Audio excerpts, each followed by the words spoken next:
শুভ সকাল। প্রতিদিনের pre market আপডেটে আপনাদের স্বাগতম। ডিএসইএক্স 11.10 পয়েন্ট বা 0.20% কমে 5,590 পয়েন্টে নেমে এসেছে।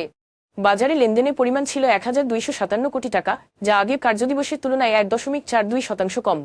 জাতীয় নির্বাচন ও রমজান মাসকে সামনে রেখে ব্যবসায়ীরা আমদানি বাড়ানোর কারণে জানুয়ারিতে আমদানির ঋণপত্র এলসি খোলার পরিমাণ বেড়ে 6.61 বিলিয়ন মার্কিন ডলারে পৌঁছেছে, যা গত 11 মাসের মধ্যে সর্বোচ্চ।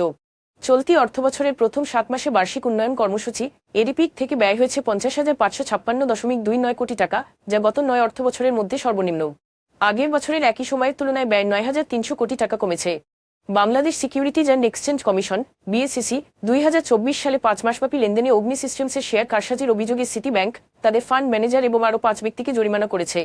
জিপিএইচ ইস্পাতের উদ্যোক্তা পরিচালক মোহাম্মদ আলমাস শিমুন তার ছেলে ও মেয়ের কাছে 2 কোটি শেয়ার হস্তান্তর করতে যাচ্ছেন। এর মাধ্যমে কোম্পানির শেয়ার হোল্ডিং কাঠামোয় দ্বিতীয় প্রজন্মে প্রবেশ করছে।